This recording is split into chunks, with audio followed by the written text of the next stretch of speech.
We regret the comment made by Turkey on a matter that is an internal affair of India and hope that it would refrain from making unsolicited comments on our internal matters in future.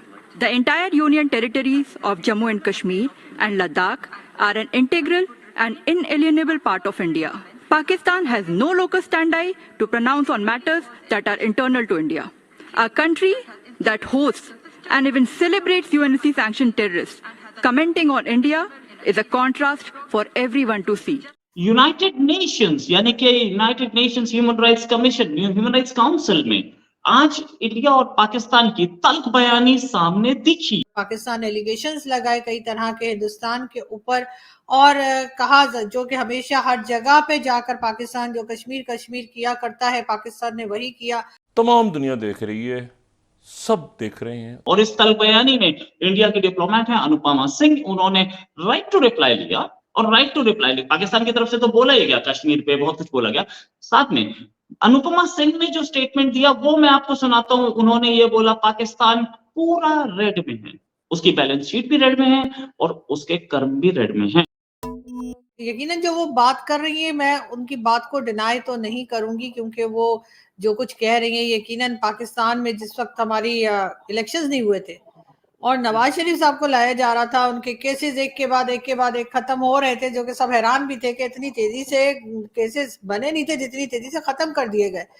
सबका ये मानना था, सबका ये ख्याल था कि अब नवाज शरीफ साहब एज अ प्राइम मिनिस्टर आएंगे और उसके बाद कोशिश की जाएगी कि भारत के साथ बातचीत की जाए, टर्म्स ठीक किए जाए, क्योंकि नवाज शरीफ साहब की थोड़ी बहुत जो है रेपुटेशन वो बेहतर है भारत में भी और प्राइम मिनिस्टर मोदी के साथ भी।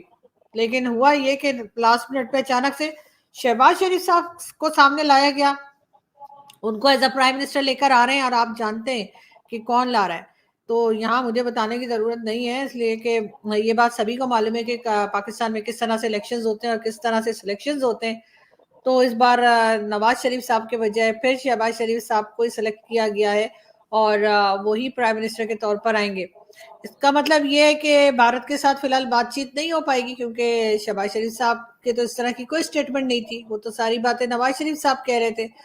तो यकीनन कहीं ना कहीं जो पॉलिसी मेकर्स हैं या जो लोग पावर में होते हैं, जो मुल्क को चलाते हैं, आपको पता है एजेंसीज हैं, फौज और कई तरह के लोग, वो अभी शायद भारत के साथ बातचीत नहीं करना चाह रहे, टेंशन बनाए रखना चाह रहे हैं। उसमें उनका क्या फायदा है ये तो खैर आने वाला वक्त ही बताएगा। जिस तरीके का स्टेटमेंट दिया है हमारी एक्सटर्नल अफेयर्स की ऑफिसर ने, बहुत ही स्ट्रॉन्ग स्टेटमेंट है। पाकिस्तान को अच्छी तरह से पता है कि कश्मीर पे बोलोगे तो रिलेशंस बेटर नहीं होंगे।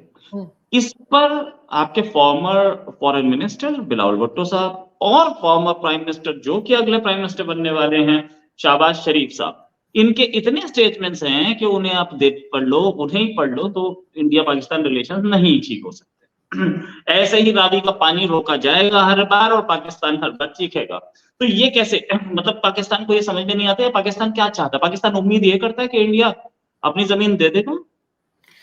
देखिए, पाकिस्तान में दो तरह की सोच चल रही है मेरे ख्याल से, क्योंकि इससे पहले जो आर्मी चीफ रहे हैं जनरल कमर जावेद बाजवा, उनका तो ये कहना था कि जी 10-20 साल के लिए जो है वो भारत के साथ कश्मीर पे बात ही ना की जाए और उसके बजाय किया ये जाए कि ट्रेड करें, बाकी हर चीज के ऊपर बात करें या हर चीज अपने यहाँ से वहां जाने दें या वहां से यहाँ आए। मतलब ट्रेड की बात कर रही हूँ, सामान की बात कर रही हूँ, ये सब कुछ हो लेकिन कश्मीर पे बात ना हो, ये कहना था जनरल कमर जावेद बाजवा साहब का। लेकिन खैर वो चले गए। उसके बाद आप देख रहे हैं कि जो नए आर्मी चीफ आए हैं उनकी एक अलग सोच यकीनन होगी और इसी वजह से शायद नवाज शरीफ साहब को आने भी नहीं दिया गया, क्योंकि नवाज शरीफ साहब ने भी यही कहा था।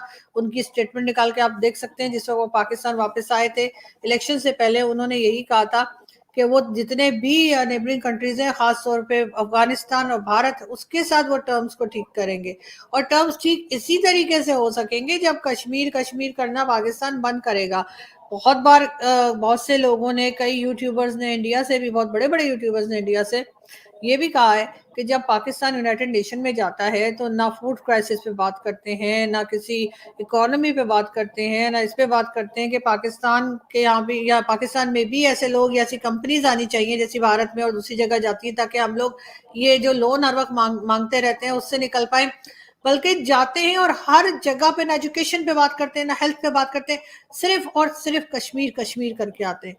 इस चीज के ऊपर अब पाकिस्तान के लोग भी जो है वो इतना सपोर्ट नहीं कर रहे। उनका भी यही कहना है कि जी या तो आप डेवलपमेंट करके दिखा दें जैसे भारत कर रहा है। ठीक है, भारत का एक बहुत बड़ा बजट है। लास्ट जो मैंने देखा था तो वो $14 बिलियन का था, लेकिन ये कि चले $14 बिलियन ना, $500 बिलियन हो, उससे हाफ हो, कुछ तो पाकिस्तान हमारी साइड पे जो कश्मीर है जिसे हम लोग आजाद कश्मीर कहते हैं वहां पे करता हुआ दिखाई दे, और उसके बाद ये बात करें कि हाँ जी कश्मीर के लोग हमारे साथ रहना चाहते हैं, हम उनको रखना चाहते हैं, कश्मीर हमारा है, ये वो जो चूरन बेचे जाता है वो बेचे। लेकिन हो ये रहा है कि ना तो कोई डेवलपमेंट का काम हो रहा है, ना उन लोगों के फायदे की कोई बात हो रही है। वहां पे प्रोटेस्ट चल रहे हैं आजाद कश्मीर में, और यहाँ पे बातें ऐसी की जाती है कि जैसे हम जम्मू कश्मीर भी ले लेंगे जी। इस्लामाबाद में कोई लेना देना नहीं है, इस्लामाबाद से काफी दूर है कश्मीर, जो हमारा वाला कश्मीर है। लेकिन यहाँ पे जो है वो श्रीनगर हाईवे बना दिए। अरे भाई, श्रीनगर हाईवे का इस्लामाबाद में क्या काम है? तो श्रीनगर हाईवे बना के खुश हो रहे हैं कि जी यहाँ पे बना दी हमने, ये कर दिया।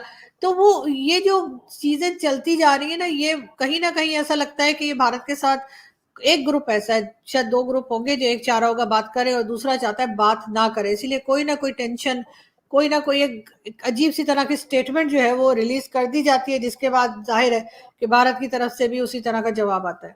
ये इंडिया ने ठीक किया गलत किया, सबसे पहले तो ये बताएं, उसके बाद फिर हम बात करेंगे कि डैम की और ये सब चीजों की। इंडिया ने तो बिल्कुल ठीक किया।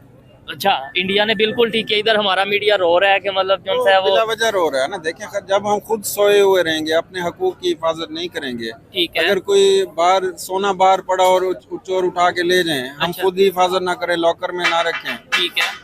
तो अब ब्लेम उधर तो नहीं जाता, खुद ही एहतियात करनी चाहिए थी। इंटरनेशनली इसको देखना take up चाहिए करना था, चाहिए था। लेकिन क्यों? जी कश्मीर को लेकर तुर्की और पाकिस्तान के हालिया बयानों पर भारत ने मुंह तर जवाब दिया है।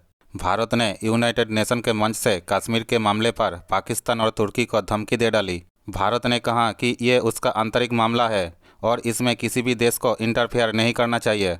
इसके साथ ही भारत ने उम्मीद जताई कि तुर्की अगली बार ऐसा नहीं करेगा। भारत ने अंतर्राष्ट्रीय मंच का दुरुपयोग करने के लिए पाकिस्तान के रवैया पर भी निशाना जाहिर की। Indian first secretary Anupama Singh ने कहा कि इससे पहले भी पाकिस्तान ने विभिन्न मुद्दों पर कश्मीर का मामला उठाया है, लेकिन इस बार तुर्की ने पाकिस्तान का समर्थन किया। United nation human rights council के 55वें सत्र को एड्रेस करते हुए भारत की रिप्रेजेंटेटिव अनुपमा सिंह ने कहा कि हम भारत के इंटरनल मैटर पर तुर्की की टिप्पणी से दिक्कत है और पाकिस्तान ने कश्मीर मामले पर भारत के खिलाफ गंभीर आरोप लगाए हैं।